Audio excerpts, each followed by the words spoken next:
इस वीडियो में हम आपको कुरान पाक की दो अजीम और बाबरकत सूरतें सुनाने जा रहे हैं, सूरह यासीन और सूरह रहमान। अगर आप इन दोनों सूरतों को सिर्फ एक मरतबा भी दिल से सुन लें तो इंशाअल्लाह अल्लाह आपके बिगड़े हुए काम बनना शुरू हो जाएंगे। दोस्तों, सूरह यासीन को कुरान का दिल कहा जाता है और सूरह रहमान दिलों को सुकून देने वाली सूरत है। ये ऐसी बाबरकत सूरत है कि जिस नेक मकसद के लिए भी सुना जाए अल्लाह के हुक्म से वो मकसद पूरा हो जाता है। जिस घर में इन सूरतों की तिलावत होती है वहाँ बेशुमार बरकतें नाजिल होती हैं और अल्लाह ताला उस घर के लोगों को परेशानियों और मुसीबतों से महफूज रखता है। अगर आप रोज़ाना सूरह यासीन और सूरह रहमान सुनने का मामूल बना लें तो कामयाबी आपका मुक़द्दर बन सकती है। अगर आपको लगता है कि आपके घर या कारोबार पर किसी का नज़र है, रिज़्क़ में तंगी है, तो अपने घर या दुकान में इन सूरतों को चलाएं। इंशाअल्लाह बुरी नज़र, जादू और दिगर मनफी असरात ख़त्म हो जाएंगे और रिज़्क़ में बेपनाह बरकत होगी। याद रखें, इन सूरतों को सिर्फ सुनना है, लेकिन शर्त यह है सुनना शुरू करें तो मुकम्मल सुनें, अधूरा ना छोड़ें। अगर आप कुरान पाक से मोहब्बत करते हैं तो इस वीडियो को अभी लाइक करें। आखिर में दुआ है कि या अल्लाह, जो लोग सूरह यासीन और सूरह रहमान को मुकम्मल सुनते हैं अपनी रहमत से उनकी तमाम परेशानियां दूर फरमा, उनके बिगड़े हुए काम बना दे और उनकी जायज़ हाजात को पूरा फरमा। आमीन। दोस्तों, कमेंट में आमीन ज़रूर लिखें, क्या पता किसकी ज़ुबान से निकली दुआ कबूल हो जाए। आप अपने दिल में नेक मकसद रखकर इन मुबारक सूरतों को सुने।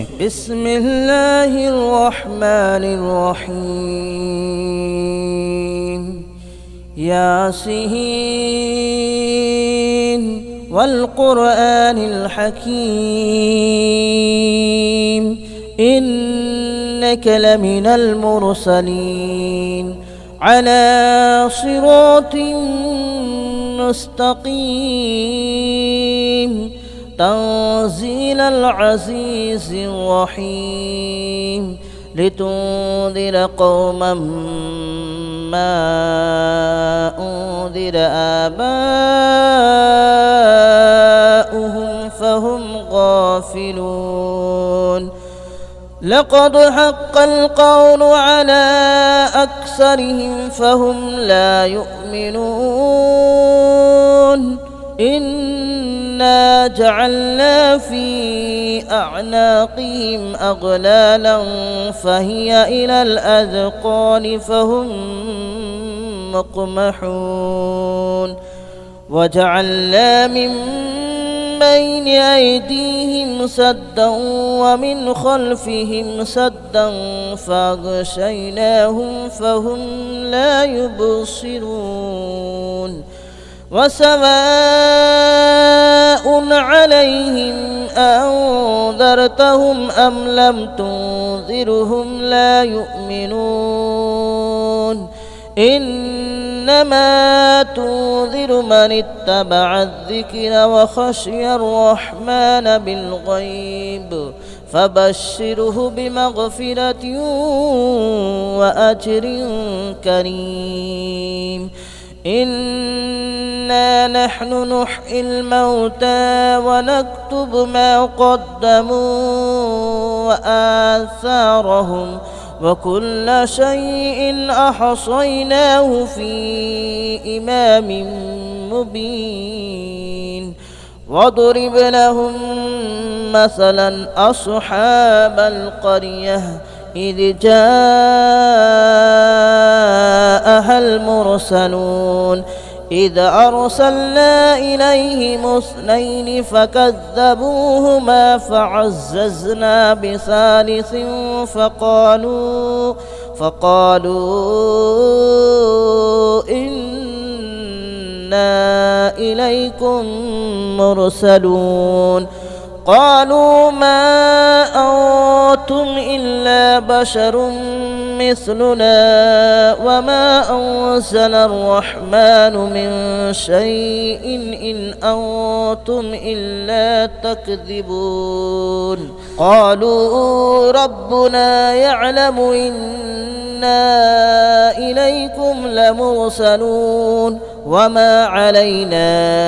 إلا البلاغ المبين قالوا إنا تطيرنا بكم لئن لم تنتهوا لنرجمنكم وليمسنكم منا عذاب أليم قالوا طائركم معكم أئن ذكرتم بل أنتم قوم مسرفون وجاء من أقصى المدينة رجل يسعى قال يا قوم اتبعوا المرسلين اتبعوا من لا يسألكم أجرا وهم مهتدون وما لي لا أعبد الذي فطرني وإليه ترجعون أأتخذ من دونه آلهة إن يردني الرحمن بضر لا تغن عني شفاءتهم شيئا ولا ينقذون إني إذا لفي ضلال مبين آمنت بربكم فاسمعون قيل ادخل الجنة قال يا ليت قومي يعلمون بما غفر لي ربي وجعلني من المكرمين وما أنزلنا على قومه من بعده من جود من السماء وما كنا منزلين إن كانت إلا صيحة واحدة فإذا هم خامدون يا حسرة على العباد ما يأتيهم من رسول إلا كانوا به يستهزئون ألم يروا كم أهلكنا قبلهم من القرون أنهم إليهم لا يرجعون وإن كل لما جميع لدينا محضرون وآية لهم الأرض الميتة أحييناها وأخرجنا منها حبا فمنه يأكلون وجعلنا فيها جنات من نخيل وأعناب وفجرنا فيها من العيون ليأكلوا من ثمره وما عملته أيديهم أفلا يشكرون سبحان الذي خلق الأزواج كلها مما تنبت الأرض ومن أنفسهم ومما لا يعلمون وآية لهم الليل نسلخ منه النهار فإذا هم مظلمون والشمس تجري لمستقر لها ذلك تقدير العزيز العليم والقمر قدرناه منازل حتى عاد كالعرجون القديم لا الشمس ينبغي لها أن تدرك القمر ولا الليل سابق النهار وكل في فلك يسبحون وآية لهم ألا حملنا ذريتهم في الفلك المشحون وخلقنا لهم من مثله ما يركبون وإن نشأ نغرقهم فلا صريخ لهم ولا هم ينقذون إلا رحمة منا ومتاعا إلى حين وإذا قيل لهم اتقوا ما بين أيديكم وما خلفكم لعلكم ترحمون وما تأتيهم من آية من آيات ربهم إلا كانوا عنها معرضين وإذا قيل لهم أنفقوا مما رزقكم الله قال الذين كفروا للذين آمنوا أنطعم من لو يشاء الله أطعمه إن أنتم إلا في ضلال مبين ويقولون متى هذا الوعد إن كنتم صادقين ما ينظرون إلا صيحة واحدة تأخذهم وهم يخصمون فلا يستطيعون توصية ولا إلى أهلهم يرجعون ونفخ في الصور فإذا هم من الأجداث إلى ربهم ينسلون قالوا يا ويلنا من بعثنا من مرقدنا هذا ما وعد الرحمن وصدق المرسلون إن كانت إلا صيحة واحدة فإذا هم جميع لدينا محضرون فاليوم لا تظلم نفس شيئا ولا تجزون إلا ما كنتم تعملون إن أصحاب الجنة اليوم في شغل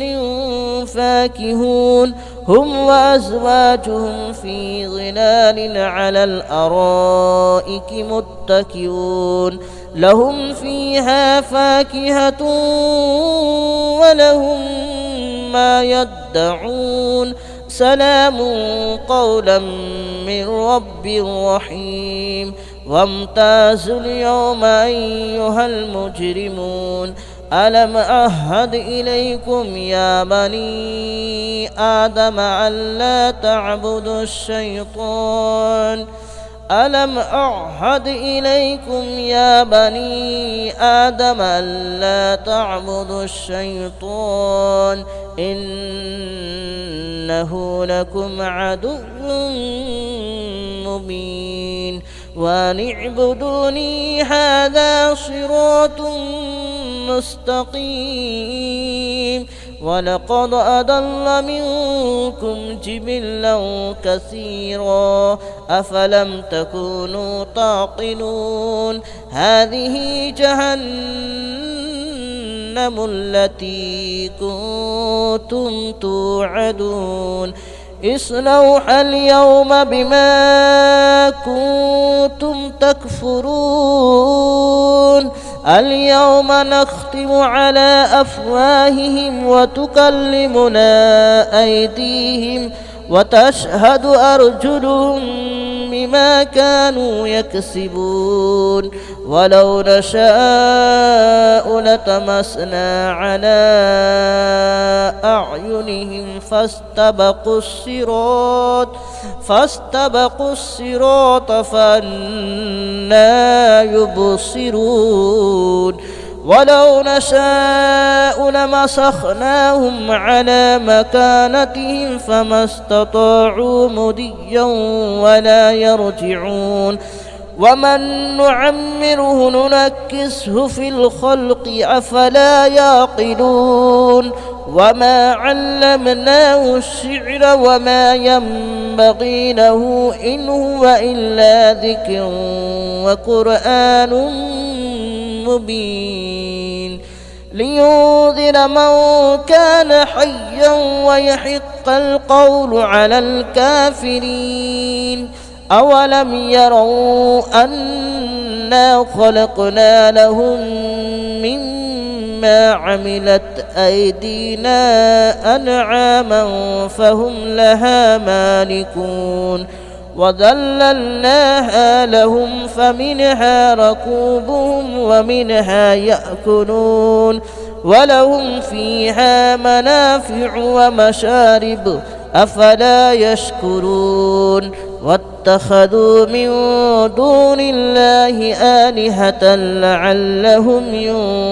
ينصرون لا يستطيعون نصرهم وهم لهم جند محضرون فلا يحزنك قولهم إنا نعلم ما يسرون وما يعلنون أولم ير الإنسان أنا خلقناه من نطفة فإذا هو خصيم مبين وضرب لنا مثلا ونسي خلقه قال من يحيي العظام وهي رميم قل يحييها الذي أنشأها أول مرة وهو بكل خلق عليم الذي جعل لكم من الشجر الأخضر نارا فإذا أنتم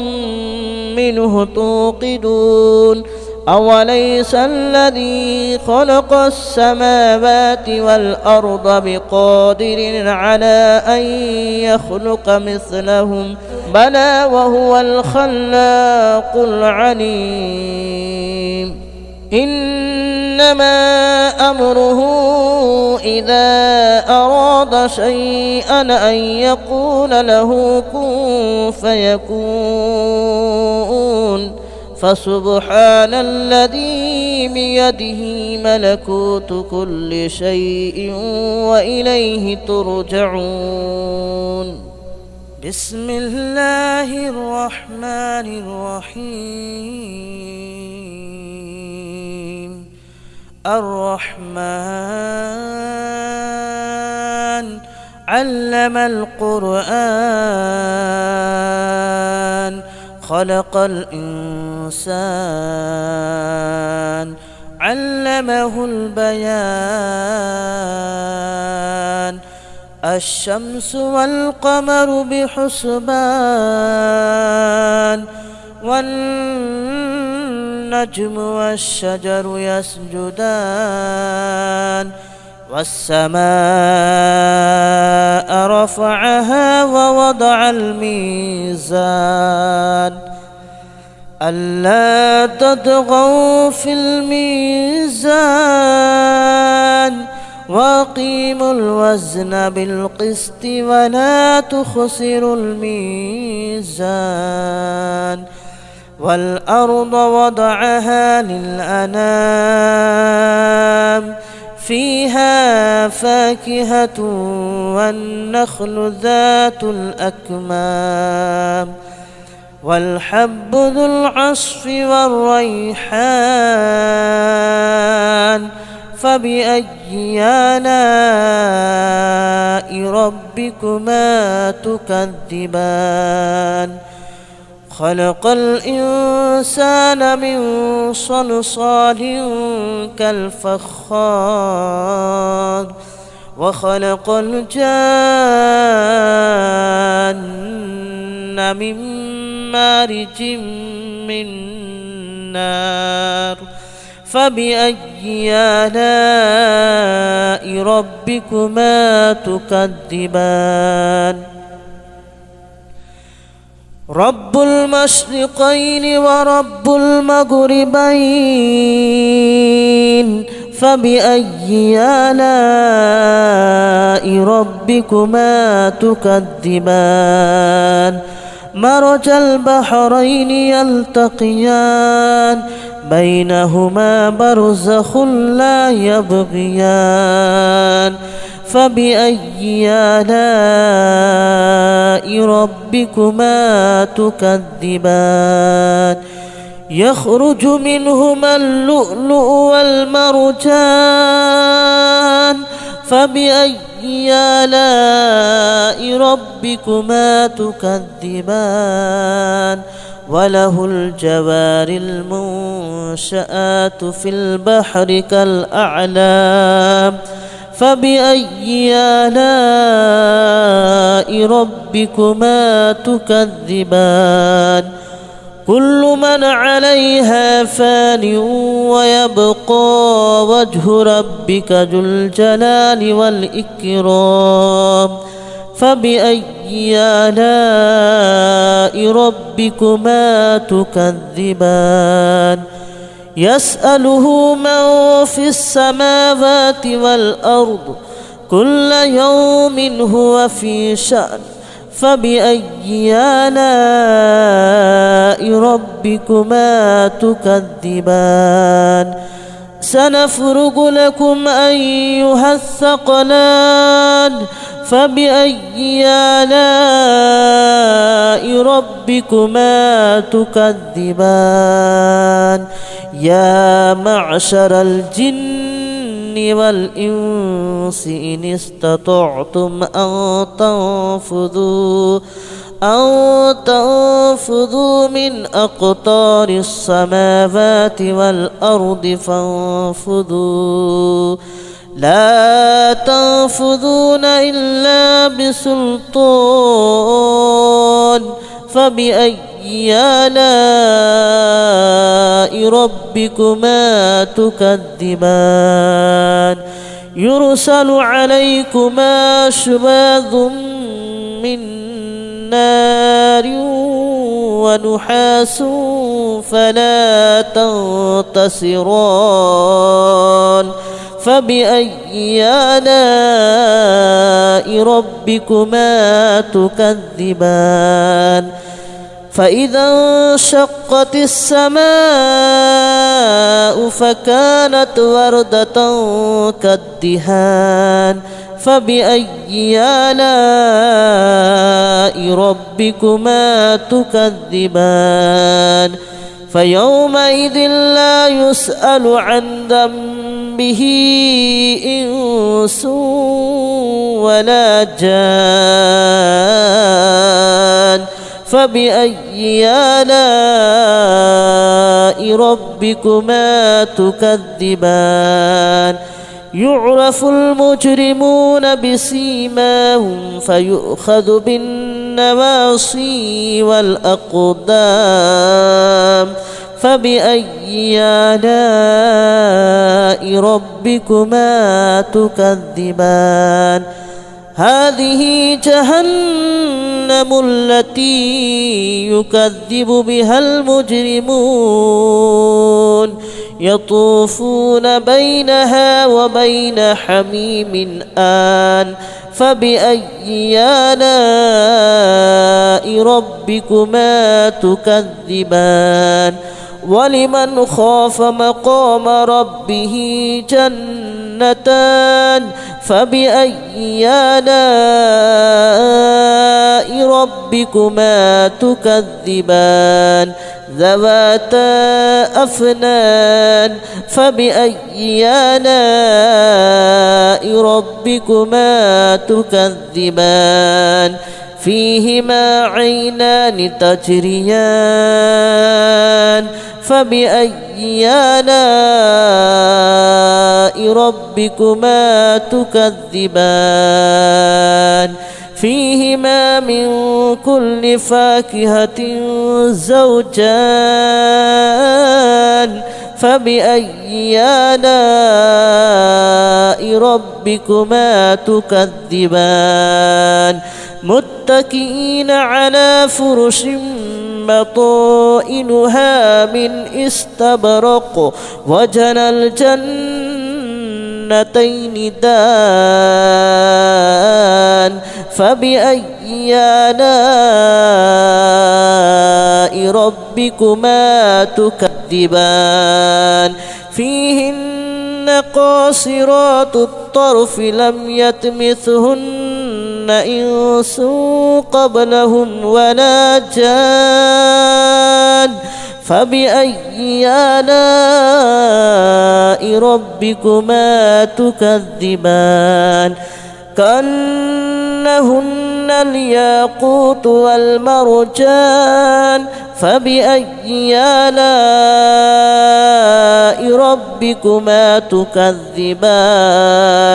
هل جزاء الإحسان إلا الإحسان فبأي آلاء ربكما تكذبان ومن دونهما جنتان فبأي آلاء ربكما تكذبان مدهامتان فبأي آلاء ربكما تكذبان فيهما عينان نضاختان فبأي آلاء ربكما تكذبان فيهما فاكهة ونخل ورمان فبأي آلاء ربكما تكذبان فيهن خيرات حسان فبأي آلاء ربكما تكذبان حور مقصورات في الخيام فبأي آلاء ربكما تكذبان لم يطمثهن إنس قبلهم ولا جان فبأي آلاء ربكما تكذبان متكئين على رفرف خضر وأبقري حسان فبأي آلاء ربكما تكذبان تبارك اسم ربك ذي الجلال والإكرام بسم الله الرحمن الرحيم إذا وقعت الواقعة ليس لوقعتها كاذبة خافضة رافعة إذا رجت الأرض رجا وبست الجبال بسا فكانت هباء منبثا وكنتم أزواجا ثلاثة فأصحاب الميمنة ما أصحاب الميمنة وأصحاب المشأمة ما أصحاب المشأمة والسابقون السابقون أولئك المقربون في جنات النعيم ثلة من الأولين وقليل من الآخرين على سرر موضونة متكئين عليها متقابلين يطوف عليهم ولدان مخلدون بأكواب وأباريق وكأس من معين لا يصدعون عنها ولا ينزفون وفاكهة مما يتخيرون ولحم طير مما يشتهون وحور عين كأمثال اللؤلؤ المكنون جزاء بما كانوا يعملون لا يسمعون فيها لغوا ولا تأثيما إلا قليلا سلاما سلاما وأصحاب اليمين ما أصحاب اليمين في سدر مخدود وطلح منضود وظل ممدود وماء مسكوب وفاكهة كثيرة لا مقطوعة ولا ممنوعة وفرش مرفوعة إنا أنشأناهن إن شاء فجعلناهن أبكارا عربا أترابا لأصحاب اليمين ثلة من الأولين وثلة من الآخرين وأصحاب الشمال ما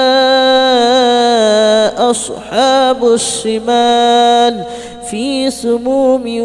وحميم وظل من يحموم لا بارد ولا كريم إنهم كانوا قبل ذلك مترفين وكانوا يصرون على الحنث العظيم وكانوا يقولون أئذا متنا وكنا ترابا وعظاما أئنا لمبعوثون أو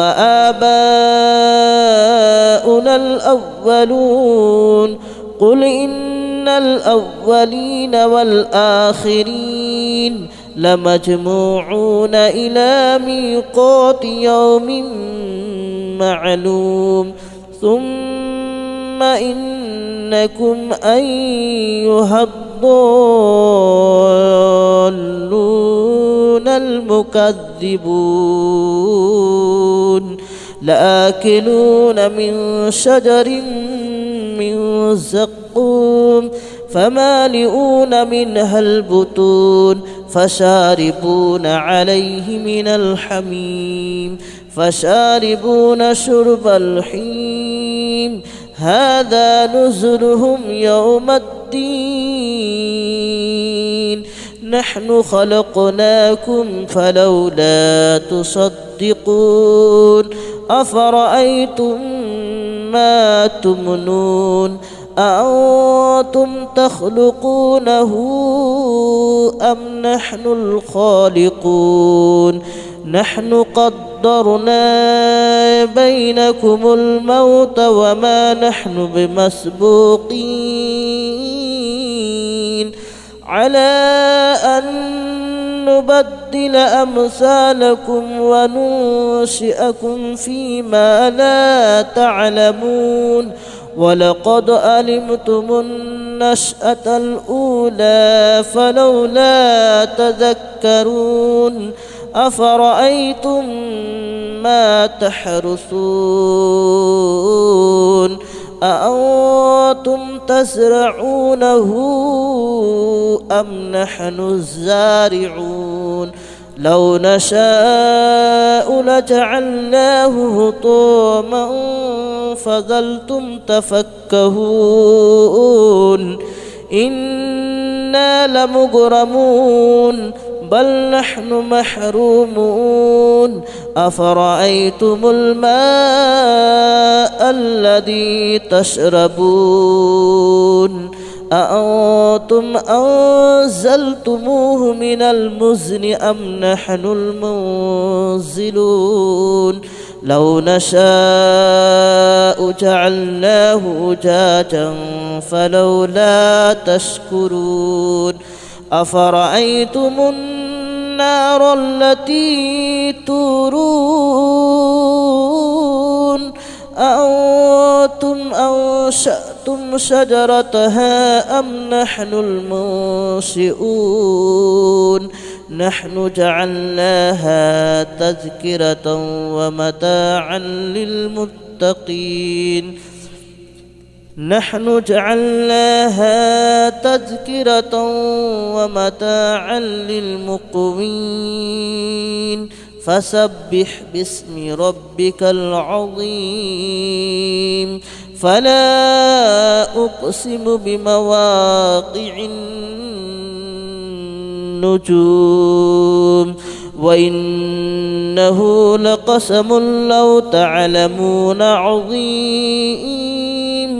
إنه لقرآن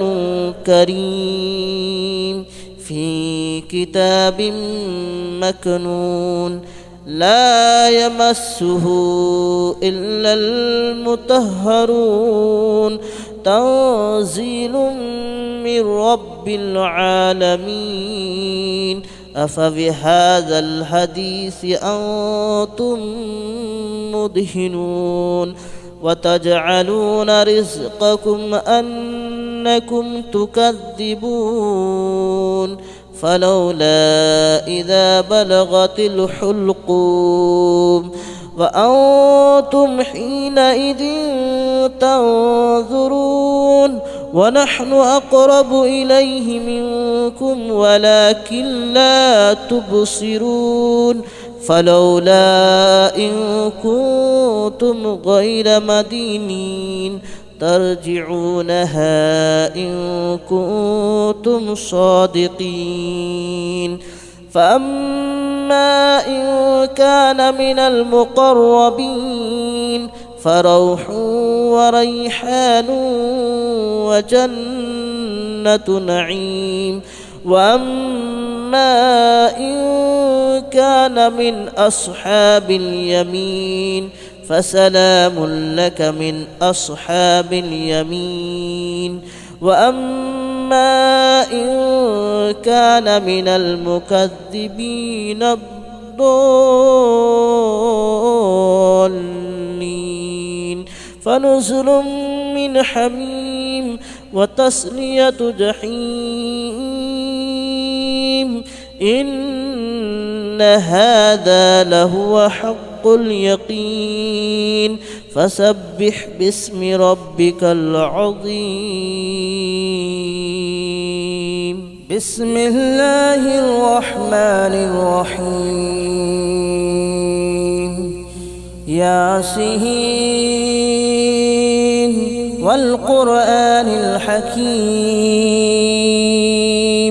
إنك لمن المرسلين على صراط مستقيم تنزيل العزيز الرحيم لتنذر قوما ما أنذر آباؤهم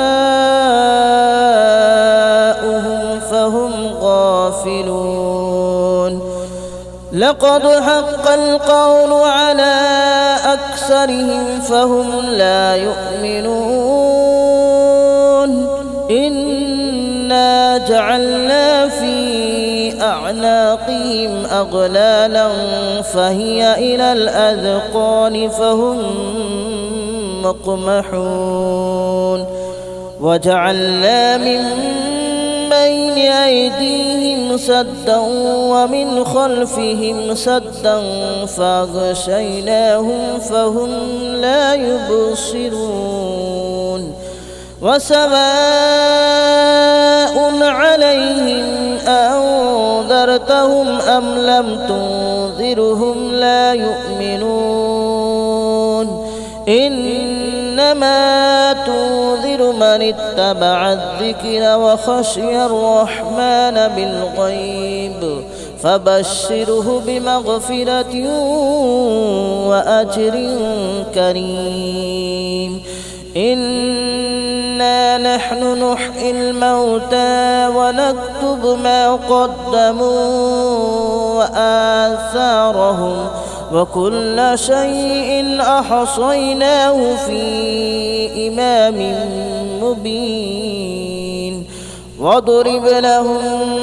مثلا أصحاب القرية إذ جاءها المرسلون إذ أرسلنا إليهم 2 فكذبوهما فعززنا بثالث فقالوا إنا إليكم مرسلون. قالوا ما أنتم إلا بشر مثلنا وما أنزل الرحمن من شيء إن أنتم إلا تكذبون. قالوا ربنا يعلم إنا إليكم لمرسلون وما علينا إلا البلاغ المبين. قالوا إنا تطيرنا بكم لئن لم تنتهوا لنرجمنكم وليمسنكم منا عذاب أليم. قالوا طائركم معكم أئن ذكرتم بل أنتم قوم مسرفون. وجاء من أقصى المدينة رجل يسعى قال يا قوم اتبعوا المرسلين اتبعوا من لا يسألكم أجرا وهم مهتدون. وما لي لا أعبد الذي فطرني وإليه ترجعون. أأتخذ من دونه آلهة إن يردني الرحمن بضر لا تغن عني شفاءتهم شيئا ولا ينقذون. إني إذا لفي ضلال مبين. آمنت بربكم فاسمعون. قيل ادخل الجنة قال يا ليت قومي يعلمون بما غفر لي ربي وجعلني من المكرمين. وما أنزلنا على قومه من بعده من جود من السماء وما كنا منزلين. إن كانت إلا صيحة واحدة فإذا هم خامدون. يا حسرة على العباد ما يأتيهم من رسول إلا كانوا به يستهزئون. ألم يروا كم أهلكنا قبلهم من القرون أنهم إليهم لا يرجعون. وإن كل لما جميع لدينا محضرون. وآية لهم الأرض الميتة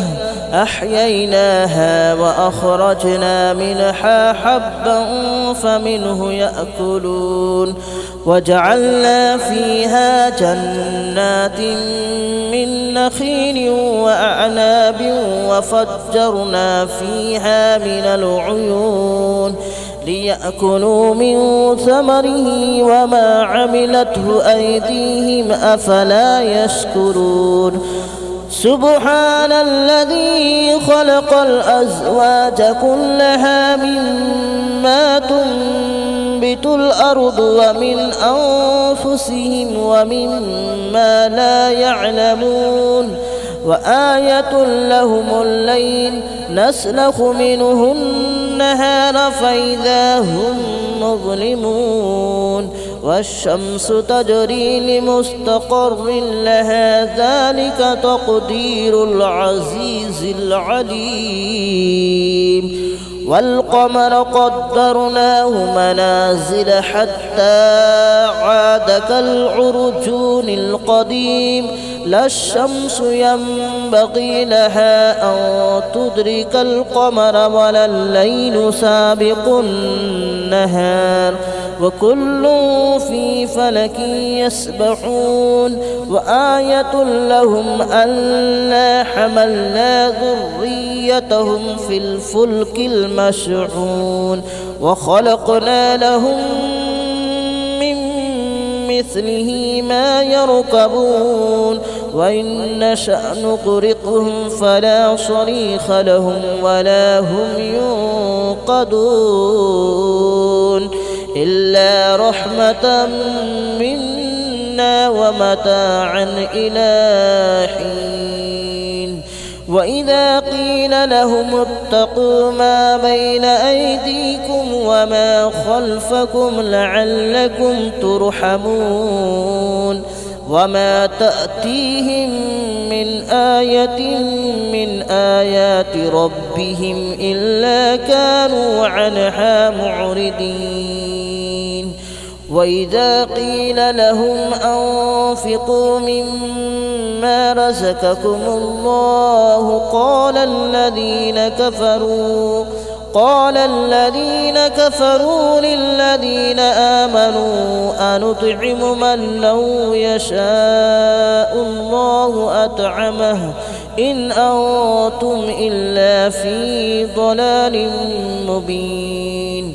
ويقولون متى هذا الوعد إن كنتم صادقين ما ينظرون إلا صيحة واحدة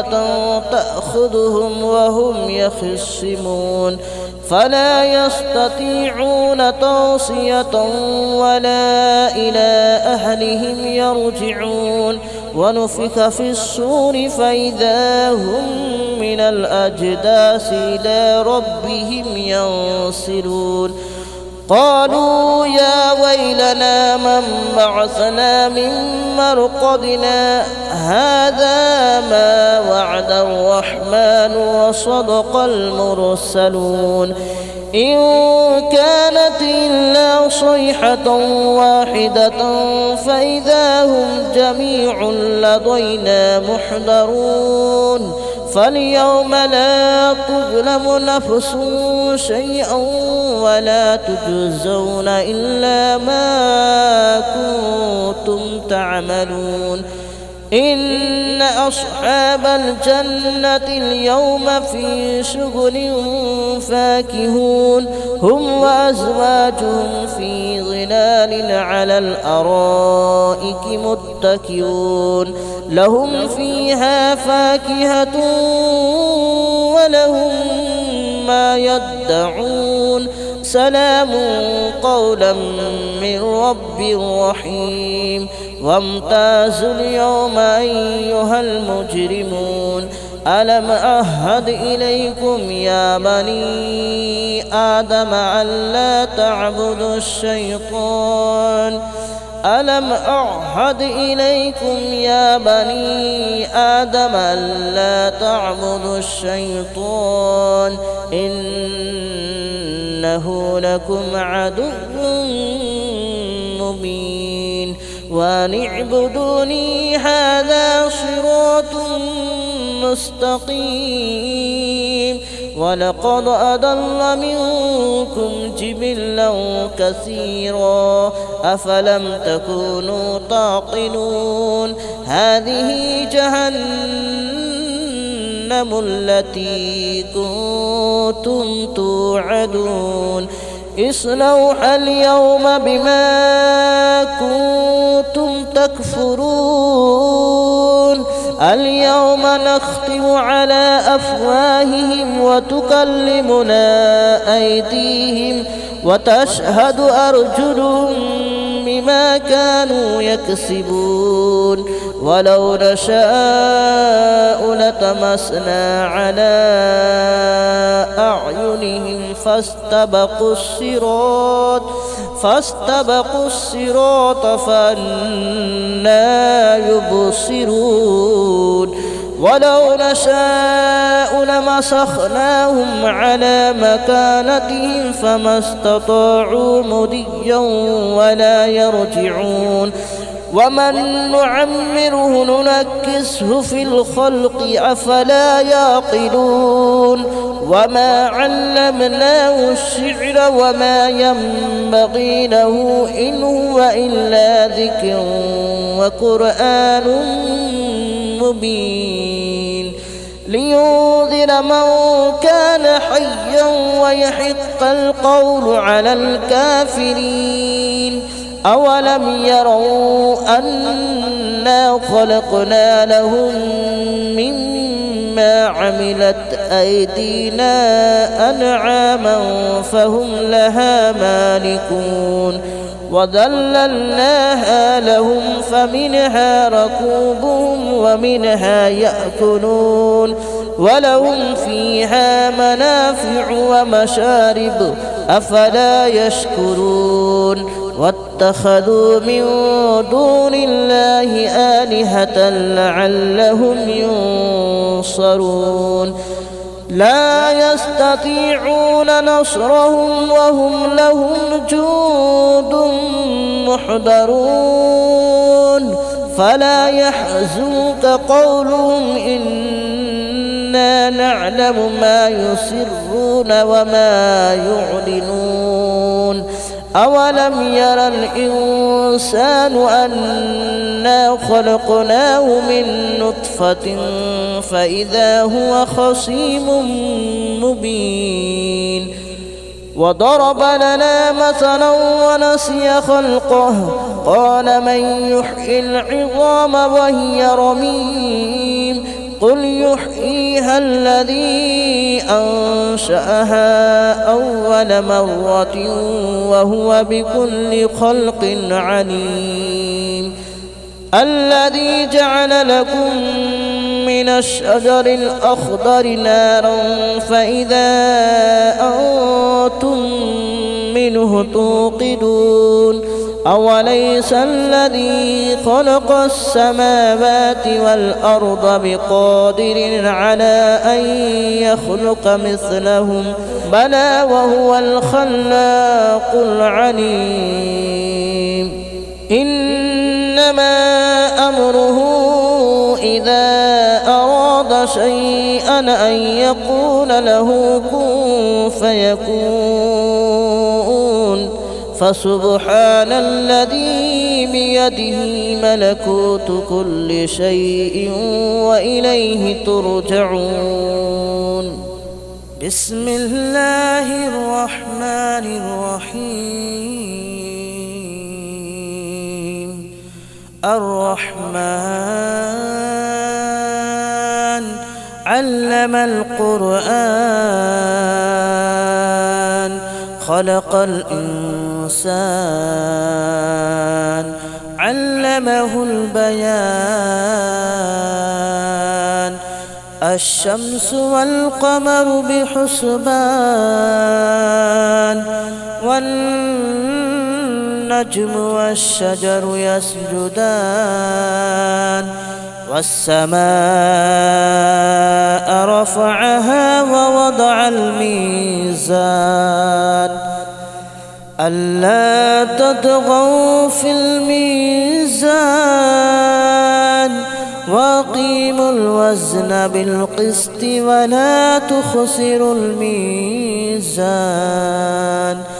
والأرض وضعها للأنام فيها فاكهة والنخل ذات الأكمام والحب ذو العصف والريحان فبأي آلاء ربكما تكذبان خلق الإنسان من صلصال كالفخار وخلق الجان من مارج من نار فبأي آلاء ربكما تكذبان رب المشرقين ورب المغربين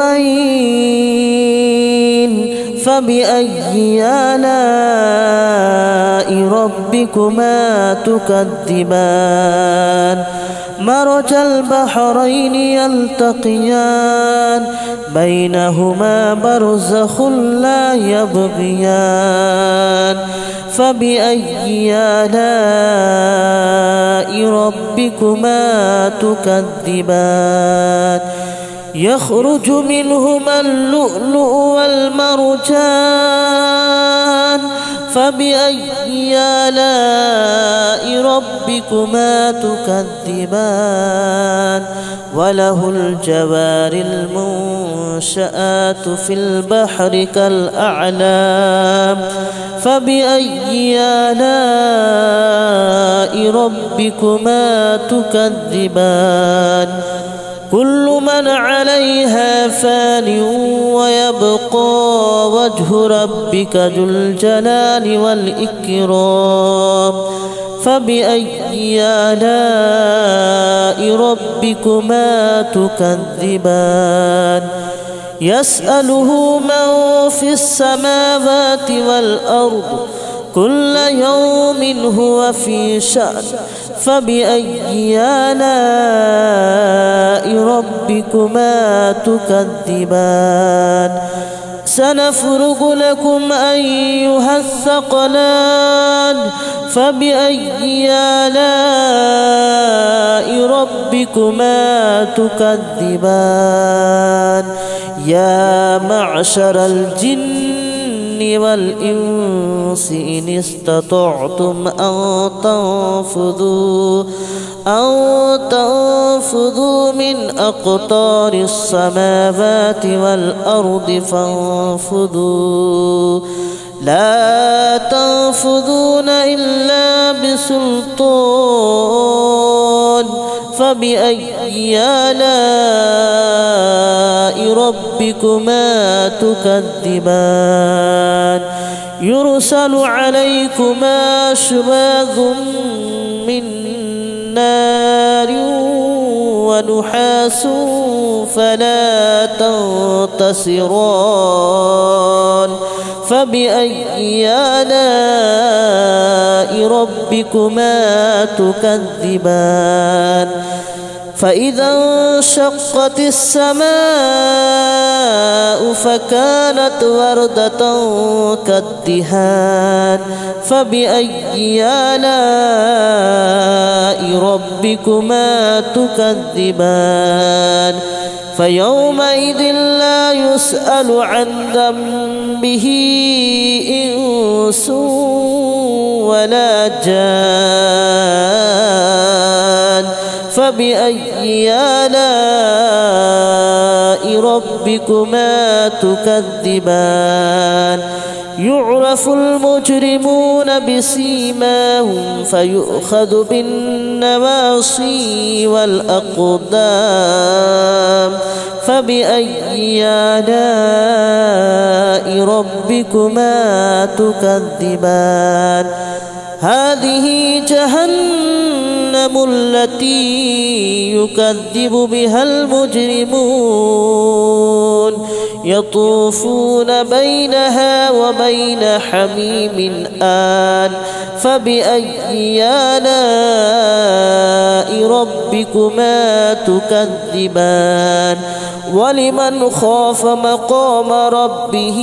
جنتان فبأي آلاء ربكما تكذبان ذواتا أفنان فبأي آلاء ربكما تكذبان فيهما عينان تجريان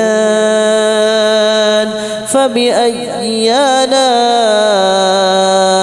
ربكما تكذبان فيهما من كل فاكهة زوجان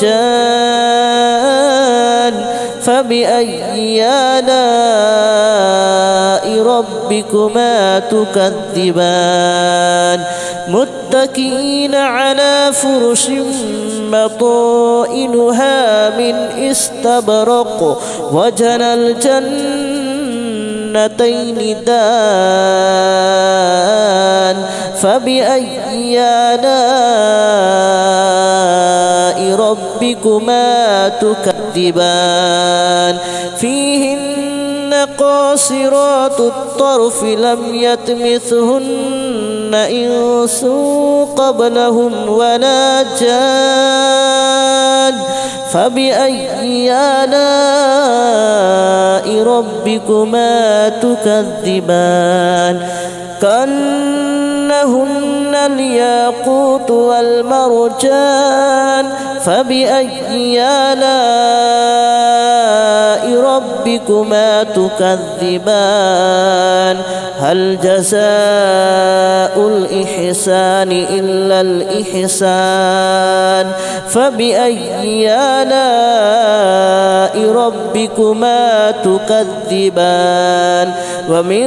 دونهما جنتان فبأي آلاء ربكما تكذبان مدهامتان فبأي آلاء ربكما تكذبان فيهما عينان نضاختان فبأي آلاء ربكما تكذبان فيهما فاكهة ونخل ورمان فبأي آلاء ربكما تكذبان فيهن خيرات حسان فبأي آلاء ربكما تكذبان حور مقصورات في الخيام فبأي آلاء ربكما تكذبان لم يطمثهن إنس قبلهم ولا جان فبأي آلاء ربكما تكذبان متكئين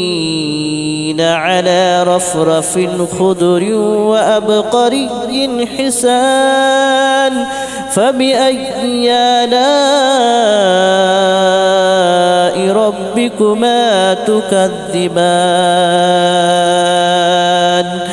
تبارك اسم ربك ذي الجلال والإكرام بسم الله الرحمن الرحيم إذا وقعت الواقعة ليس لوقعتها كاذبة خافضة رافعة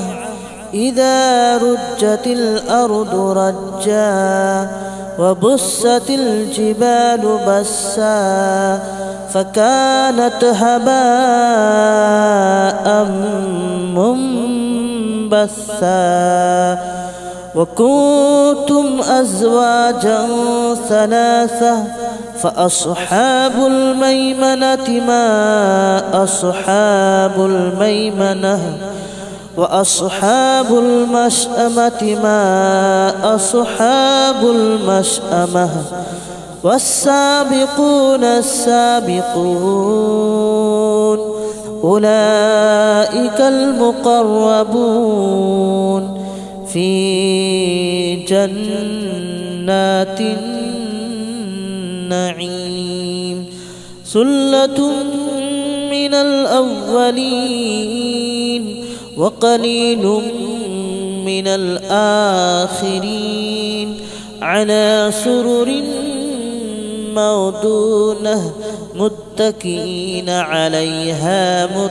متقابلين يطوف عليهم ولدان مخلدون بأكواب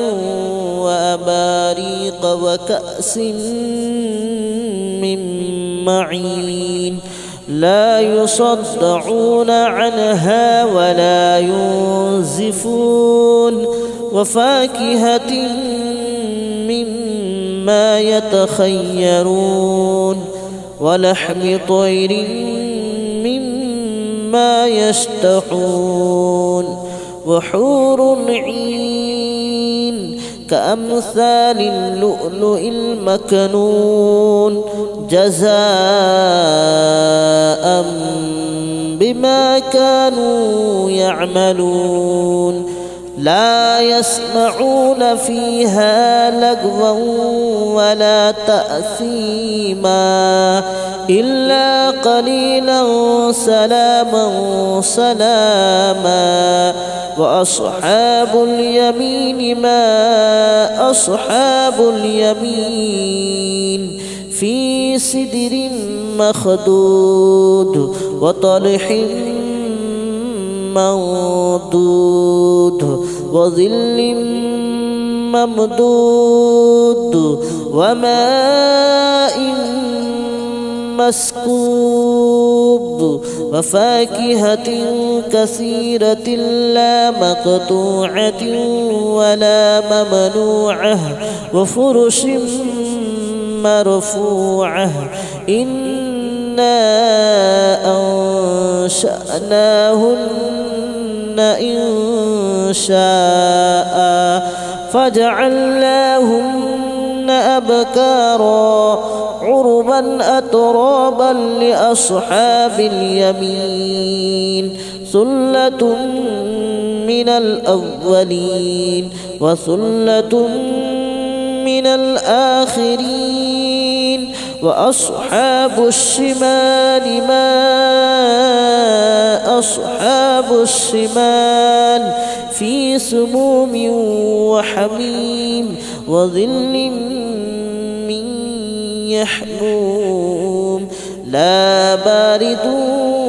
ولا كريم إنهم كانوا قبل ذلك مترفين وكانوا يصرون على الحنث العظيم وكانوا يقولون أئذا متنا وكنا ترابا وعظاما أئنا لمبعوثون أو آباؤنا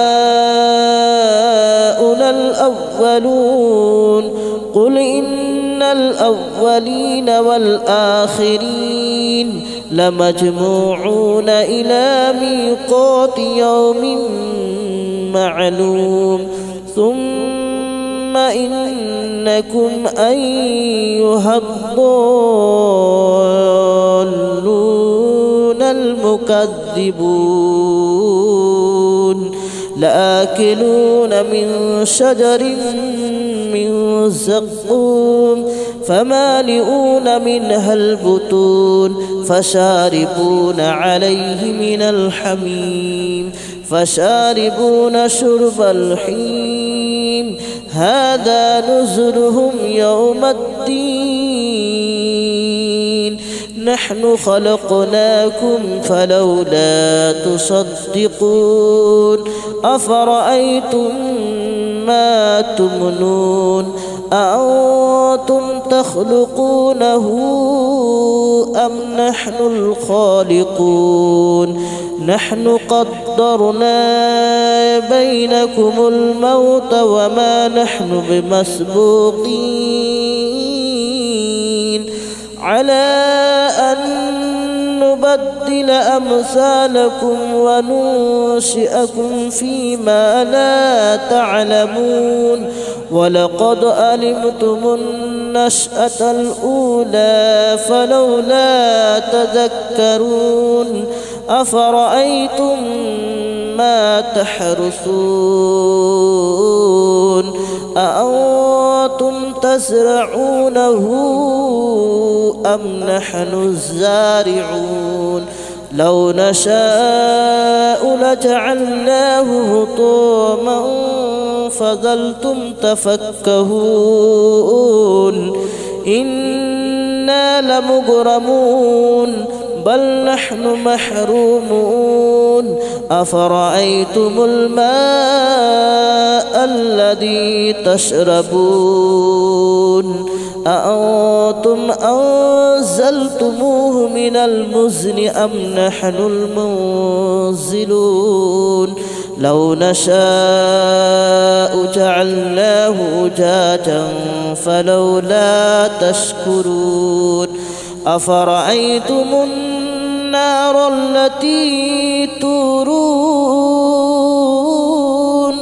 أأنتم أنشأتم شجرتها أم نحن المنشئون نحن جعلناها تذكرة ومتاعا للمتقين نحن جعلناها تذكرة ومتاعا للمقوين فسبح باسم ربك العظيم فلا أقسم بمواقع النجوم وإنه لقسم لو تعلمون عظيم إنه لقرآن كريم في كتاب مكنون لا يمسه إلا المطهرون تنزيل من رب العالمين أفبهذا الحديث أنتم مدهنون وتجعلون رزقكم أنكم تكذبون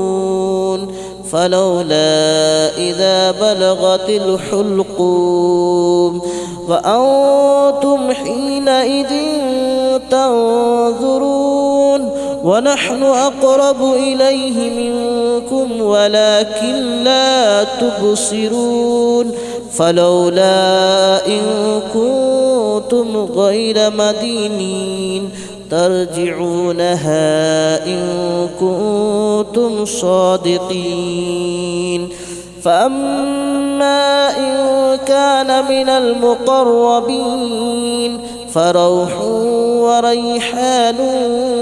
وجنة نعيم وأما إن كان من أصحاب اليمين فسلام لك من أصحاب اليمين وأما إن كان من المكذبين الضالين فنزل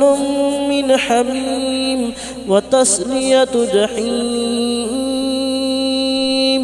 إن هذا لهو حق اليقين فسبح باسم ربك العظيم بسم الله الرحمن الرحيم ياسين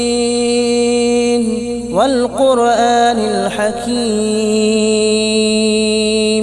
إنك لمن المرسلين على صراط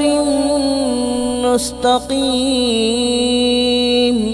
تنزيل العزيز الرحيم لتنذر قوما ما أنذر آباؤهم فهم غافلون لقد حق القول على أكثرهم فهم لا يؤمنون إنا جعلنا في أعناقهم أغلالا فهي إلى الأذقان فهم مقمحون وجعلنا من بين أيديهم سدا ومن خلفهم سدا فأغشيناهم فهم لا يبصرون وسواء عليهم أنذرتهم أم لم تنذرهم لا يؤمنون إنما تنذر من اتبع الذكر وخشي الرحمن بالغيب فبشره بمغفرة وأجر كريم إنا نحن نحيي الموتى ونكتب ما قدموا وآثارهم وكل شيء أحصيناه في إمام مبين واضرب لهم مثلا أصحاب القرية إذ جاءها المرسلون إذ أرسلنا إليهم اثنين فكذبوهما فعززنا بثالث فقالوا إنا إليكم مرسلون قالوا ما أنتم إلا بشر مثلنا وما أنزل الرحمن من شيء إن أنتم إلا تكذبون قالوا ربنا يعلم إنا إليكم لمرسلون وما علينا إلا البلاغ المبين قالوا إنا تطيرنا بكم لئن لم تنتهوا لنرجمنكم وليمسنكم منا عذاب أليم قالوا طائركم معكم أئن ذكرتم بل أنتم قوم مسرفون وجاء من أقصى المدينة رجل يسعى قال يا قوم اتبعوا المرسلين اتبعوا من لا يسألكم أجرا وهم مهتدون وما لي لا أعبد الذي فطرني وإليه ترجعون أأتخذ من دونه آلهة إن يردني الرحمن بضر لا تغن عني شفاءتهم شيئا ولا ينقذون إني إذا لفي ضلال مبين آمنت بربكم فاسمعون قيل ادخل الجنة قال يا ليت قومي يعلمون بما غفر لي ربي وجعلني من المكرمين وما أنزلنا على قومه من بعده من جود من السماء وما كنا منزلين إن كانت إلا صيحة واحدة فإذا هم خامدون يا حسرة على العباد ما يأتيهم من رسول إلا كانوا به يستهزئون ألم يروا كم أهلكنا قبلهم من القرون أنهم إليهم لا يرجعون وإن كل لما جميع لدينا محضرون وآية لهم الأرض الميتة أحييناها وأخرجنا منها حبا فمنه يأكلون وجعلنا فيها جنات من نخيل وأعناب وفجرنا فيها من العيون ليأكلوا من ثمره وما عملته أيديهم أفلا يشكرون سبحان الذي خلق الأزواج كلها مما تنبت الأرض ومن أنفسهم ومما لا يعلمون وآية لهم الليل نسلخ منه النهار فإذا هم مظلمون والشمس تجري لمستقر لها ذلك تقدير العزيز العليم والقمر قدرناه منازل حتى عاد كالعرجون القديم لا الشمس ينبغي لها أن تدرك القمر ولا الليل سابق النهار وكل في فلك يسبحون وآية لهم ألا حملنا ذريتهم في الفلك المشحون وخلقنا لهم من مثله ما يركبون وإن نشأ نغرقهم فلا صريخ لهم ولا هم ينقذون إلا رحمة منا ومتاعا إلى حين وإذا قيل لهم اتقوا ما بين أيديكم وما خلفكم لعلكم ترحمون وما تأتيهم من آية من آيات ربهم إلا كانوا عنها معرضين وإذا قيل لهم أنفقوا مما رزقكم الله قال الذين كفروا للذين آمنوا أنطعم من لو يشاء الله أطعمه إن أنتم إلا في ضلال مبين ويقولون متى هذا الوعد إن كنتم صادقين ما ينظرون إلا صيحة واحدة تأخذهم وهم يخصمون فلا يستطيعون توصية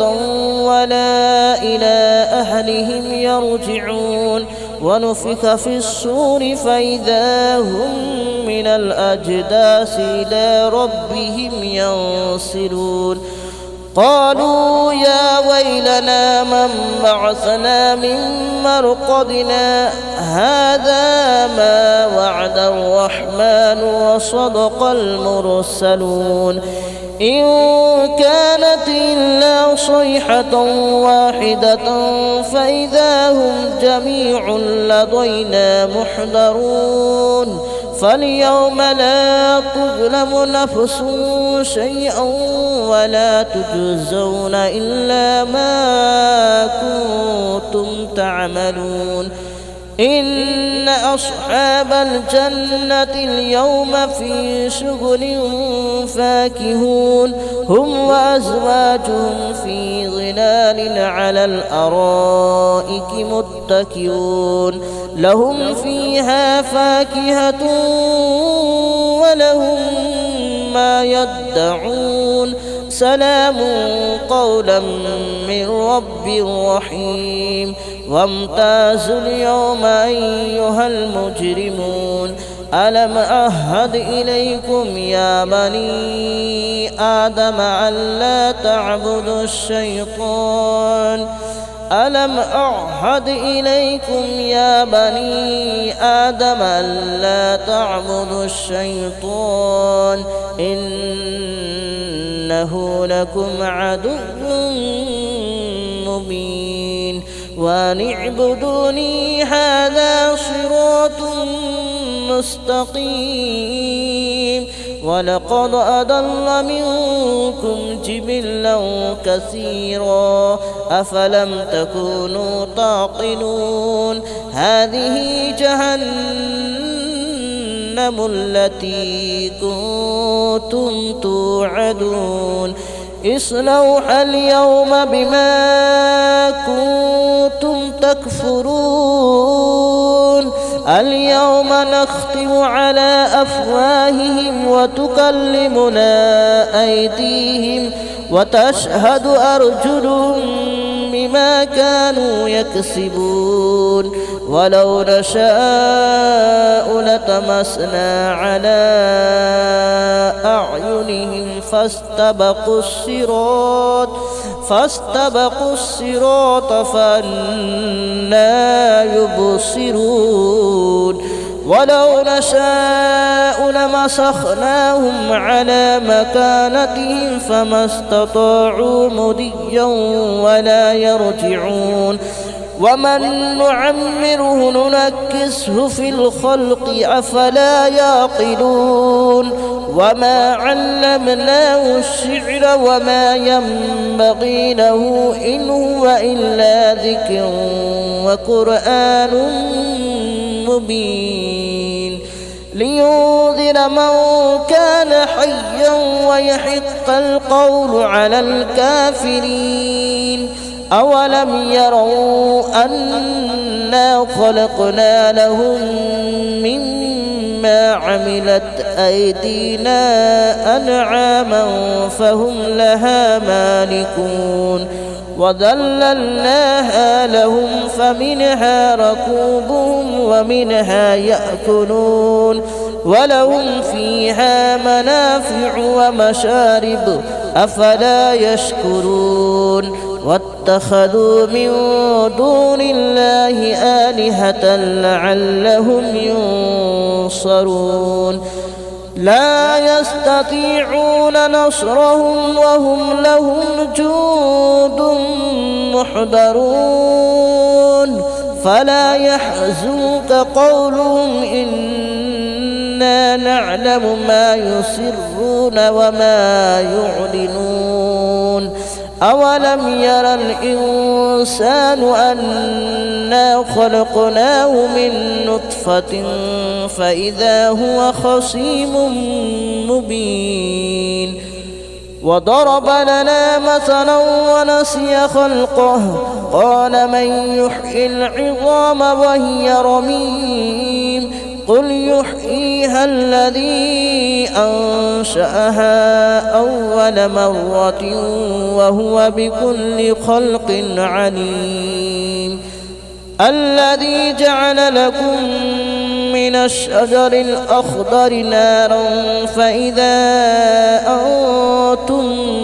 منه توقدون أوليس الذي خلق السماوات والأرض بقادر على أن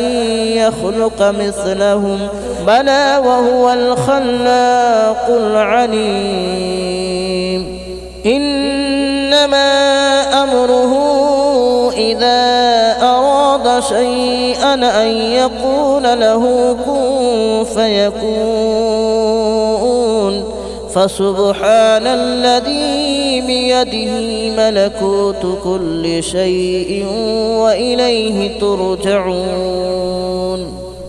بسم الله الرحمن الرحيم